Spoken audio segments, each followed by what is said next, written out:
আল্লাহর সঙ্গে বন্ধুত্ব করতে হবে। কার সঙ্গে? আল্লাহর সঙ্গে প্রেম করতে হবে। আমার আল্লাহ পাক বলতেছেন তোমাদের টেনশন নাই, আমি তোমাদের প্রেমের প্রস্তাব দিলাম। সেই প্রস্তাব হলো চিঠির মাধ্যমে লিখে দিলাম। সেই চিঠি দুনিয়ার জমিন আর কিছু নয়, আসমান থেকে মহাগ্রন্থ আল কোরআন পাঠিয়ে দিলাম। এটা হলো আল্লাহর পক্ষ থেকে চিঠি। জোরে বলে সুবহানাল্লাহ। এরপরে বন্ধুগণ, আল্লাহ তাআলা বলতেছেন যদি আমার সঙ্গে প্রেম করতে চাও, ভালোবাসা করতে চাও, শর্ত হলো চারটা। জোরে বলেন কয়টা? চারটা শর্ত। এক নম্বর, আল্লাহর দেওয়া চিঠি পড়তে হবে। দুই নম্বর, আল্লাহর দেওয়া চিঠি মানতে হবে। তিন নম্বর, আল্লাহর দেওয়া চিঠি বুঝতে হবে। চার নম্বর হলো আল্লাহর দেওয়া চিঠির বাস্তবায়ন জমিনের বুকে করতে হবে। এই চারটা কাজ যদি কোনো বান্দা করতে পারে, আল্লাহ রাব্বুল আলামিন ঘোষণা দিলেন আমি তার হয়ে গেলাম। জোরে বলে সুবহানাল্লাহ। এখানে বক্তব্য শেষ, সামনে এগিয়ে যাই। এরপর রাসূলিহি, আল্লাহ তাআলা বলতেছেন আমার রাসূলের সঙ্গে প্রেম করো, আমার রাসূলের সঙ্গে ভালোবাসা করো, আমার রাসূলের আনুগত্য করো, রাসূলের আদর্শ প্রতিষ্ঠা করার চেষ্টা করো। দুনিয়ার বুকে যত ছাতা মাতা নেতা আসুক না করে, এগুলো নেতা নয়, এগুলো হলো খাতা। নেতা হলো আল্লাহর পক্ষ থেকে, যিনি তার নাম কি? মুহাম্মদ রাসূলুল্লাহ। সকলে বলি সাল্লাল্লাহু আলাইহি ওয়াসাল্লাম। তিনি আমাদের একমাত্র আদর্শ এবং মডেল। ভাইয়ের আমার, এরপরে বলে যাই বিশ্বনবী সাল্লাল্লাহু আলাইহি ওয়াসাল্লামকে কেমন নেতা মানবো, কিভাবে আনুগত্য করব, কিভাবে ইত্তিদা করব, জানার জন্য বলি, বোঝার জন্য বলি। দুনিয়ার জমিনে আল্লাহর নবী যদি আপনার বন্ধু হয়ে যায়, আল্লাহর নবী যদি আপনার বন্ধু হয়ে যায়, আমাদেরকে আর কিছু প্রয়োজন আছে? জোরে বলেন আছে? ভাইয়ের আমার, কিয়ামতের ময়দানে কোন নেতা, কোন নেত্রী, কোন বন্ধু, কোন বান্ধবী, কারো ক্ষমতা হবে না। কোন পীর না, কোন ওলি না, কারো ক্ষমতা নাই আল্লাহর দরবারে গিয়ে ওকালতি করে। কথা বলেন ঠিক কিনা? কেউ সাহস জোগাবে না, ওকালতি করতে পারবে না, কথা বলতে পারবে না। কেবলমাত্র ক্ষমতা দেওয়া হবে বিশ্ব নেতা, বিশ্ব নবী, আপনার আমার নেতা। তিনি আল্লাহর কাছে অনুরোধ করতে পারেন, বলতে পারবেন যে আল্লাহ আমার উম্মত আপনি ছেড়ে দেন, আল্লাহ ছেড়ে দেবে।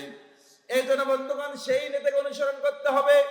এই নেতার বিষয় বলতে গিয়ে আমি আপনাদের জানিয়ে দেই, এই নেতার আনুগত্য করতে গেলে ভাইয়ের আমার, বন্ধুগণ আমার, আমাদেরকে বোঝার জন্য একটুখানি মগজ লাগাতে হবে।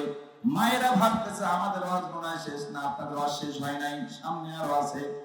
আরো ওয়াজ আমি আপনাদের বিষয়ে বলবো, কিছু কথা আপনাদের আছে, গুরুত্বপূর্ণ আছে, আমি আপনাদেরকে বলে দেব। আমার মায়েরা, বোনেরা, মগজ দিয়ে কথাগুলো বুঝবেন, ভাইয়েরা বুঝবেন। আল্লাহর নবী সাল্লাল্লাহু আলাইহি ওয়াসাল্লাম যে কাজগুলো করেছেন, এই কাজ যদি আমরা করতে পারি, সমাজের বুকে প্রচার করতে পারি, প্রসার ঘটাতে পারি, দুনিয়ার বুকে আর কিছু হোক না কেন, সরাসরি আল্লাহর জান্নাত আমরা পেয়ে যাব। কথা বলেন ঠিক কিনা? ভাইরা আমার, বিশ্বনবী সাল্লাল্লাহু আলাইহি ওয়াসাল্লাম জমিনের বুকে, জমিনের মধ্যে ইসলামের প্রচার করেছেন, কোরআনের প্রচার করেছেন, এক আল্লাহর দাওয়াতি কাজ করেছেন। দাওয়াতি কাজ করতে করতে মাঠে গিয়েছেন, ময়দানে গিয়েছেন, সবখানে গিয়ে ইকামতের দ্বীনের কথা বলেছেন, খেদমত করেছেন। বন্ধুগণ, দেখা যাচ্ছে অনেক সময় পরিবেশ হয় না। আমার মায়েরা বলে আমার স্বামী খুবই খারাপ, ইসলামের তার খেদমত করা যায় না, নামাজের খেদমত করা যায় না, হকের পক্ষে কথা বলা যায় না। এরকম কথা বলতে বলা লোকজন সমাজে আছে না নাই? মুসলমান ভাইয়ের আমার, যুবক ভাইয়ের আমার, এই জন্য আপনাদের জন্য বলে যাই, আল্লাহ পাক রব্বুল আলামিন কুরআনুল কারীমে বলে দিয়েছেন উদউ ইলা সাবিলি রাব্বিকা বিল হিকমা ওয়াল মাওয়াদাতুন হাসানা।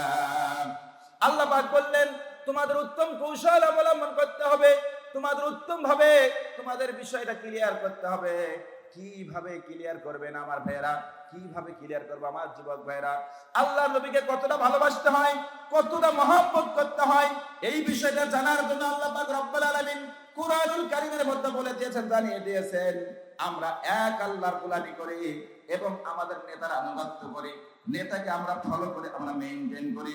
এই বিষয়টা ক্লিয়ার করার জন্য আল্লাহ নবী সাল্লাল্লাহু আলাইহি ওয়াসাল্লাম মক্কার দূরে মক্কার পাশে দাঁড়িয়ে দাঁড়িয়ে তিনি ইসলামের প্রচার করতেন, এক আল্লাহর দ্বীনের খেদমত করতেন, ইকামতের দ্বীনের কাজ করতেন।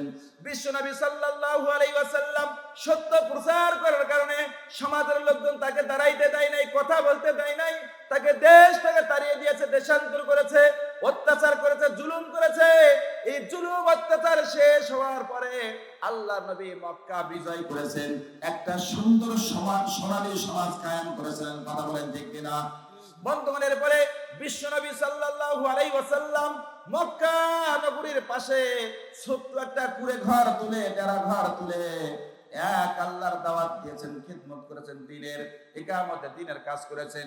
এমত অবস্থায় ওই ডেরার পার্শ্ববর্তী এলাকায় এক রাখাল ছিল, কৃষক ছিলেন ইহুদি। তারাও সেখানে স্বামী স্ত্রী সংসার করতেন।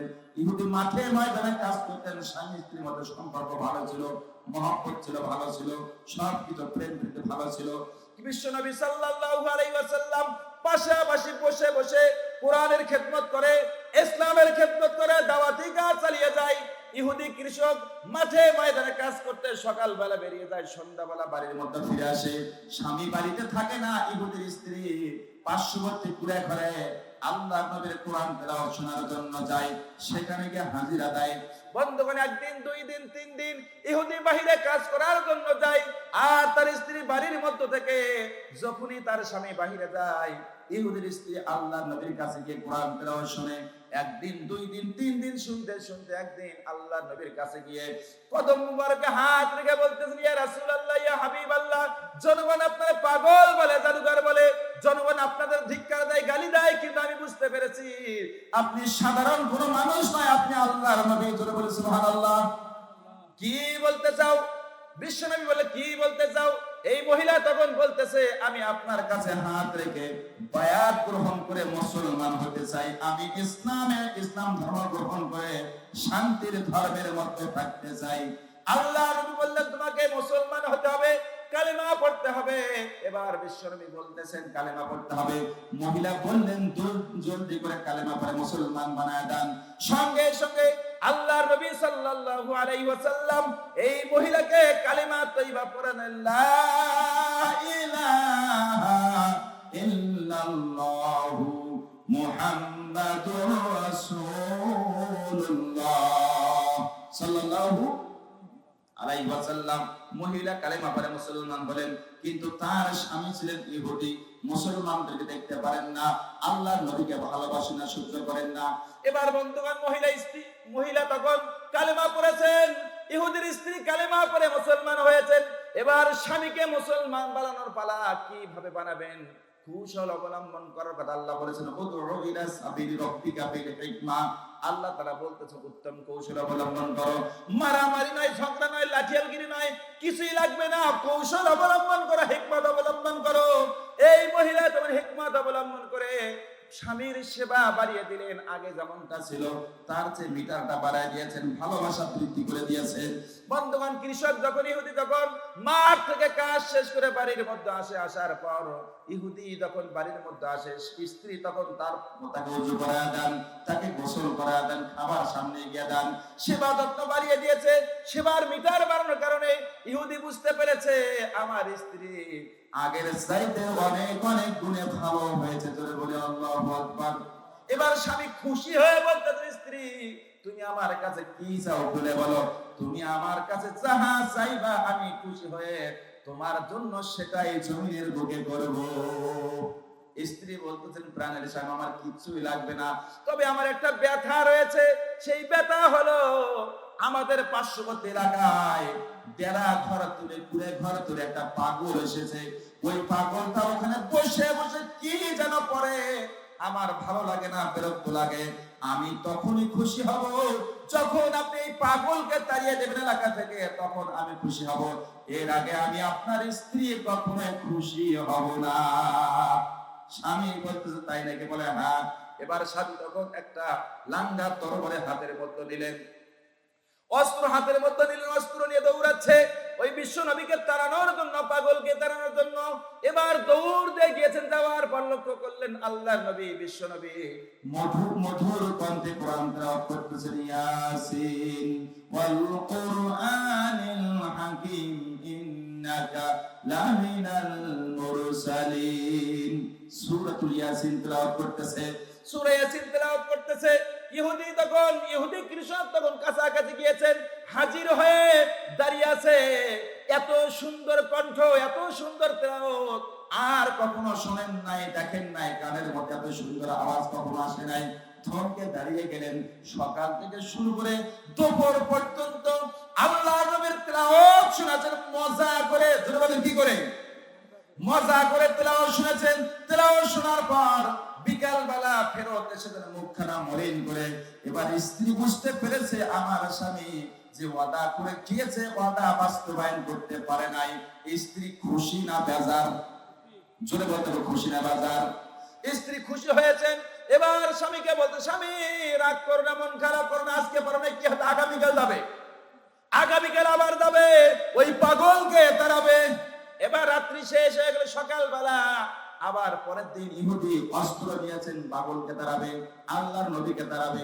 বিশ্ব নবীর কাছে গেলেন। যাওয়ার পর পরের দিন আবার শুনতে পেলেন সূরাতুর রহমান তেলাওয়াত। এত সুন্দর করে তেলাওয়াত করতেছেন, এত সুন্দর করে বুঝাচ্ছেন, দুনিয়ার জমিনে এত সুন্দর আওয়াজ আর কখনো কানের মধ্যে যায় নাই। সকাল থেকে শুরু করে বিকাল পর্যন্ত ইহুদি আল্লাহর নবীর বাড়ির আশপাশ ঘোরাফেরা করেছে, আল্লাহর নবীকে মারবে কিন্তু পারেন নাই। এইদিকে ইহুদির স্ত্রী স্বামীকে পাঠিয়ে দিয়ে জায়নামাজ বিছায়া আল্লাহর কাছে দোয়া করতেছে, আল্লাহ আমার স্বামীকে আপনি হেদায়েত নসিব করেন। জোরে বলি আল্লাহুম্মা আমিন। আর জোরে বলি আল্লাহুম্মা আমিন। এই ভাই বন্ধুগণ, দ্বিতীয় দিন ইহুদির স্ত্রী ইহুদি পারলেন না আল্লাহর নবীকে বেয়াদবি করতে, বেইজ্জতি করতে। আবার মুখখানা মলিন করে ফেরত আসলেন। আসার পর বন্ধুগণ তৃতীয় দিন আবার চলে গেলেন আল্লাহর নবীকে বেইজ্জতি করতে, মারার জন্য। কিন্তু ইহুদি পারলেন না বেইজ্জতি করতে, বেইজ্জতি করতে। তৃতীয় দিন সহ্য করতে পারেন নাই।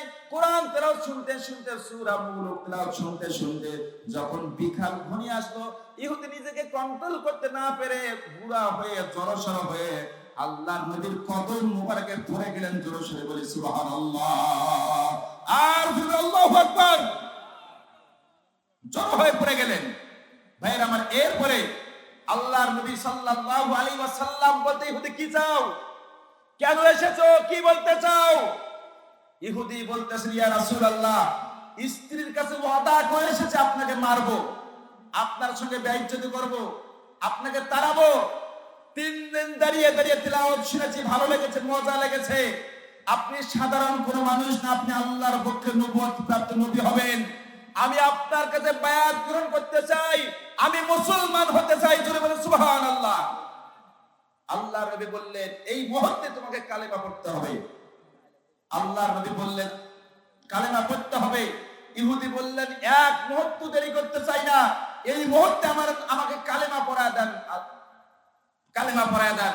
সঙ্গে সঙ্গে আল্লাহর নবী সাল্লাল্লাহু আলাইহি ওয়াসাল্লাম ইহুদিকে কালেমা শাহাদাত পড়ালেন, আশহাদু আল্লা ইলাহা ইল্লাল্লাহু ওয়া আশহাদু আন্না মুহাম্মাদান আবদুহু ওয়া রাসূলুহু। জোরে সুবহানাল্লাহ।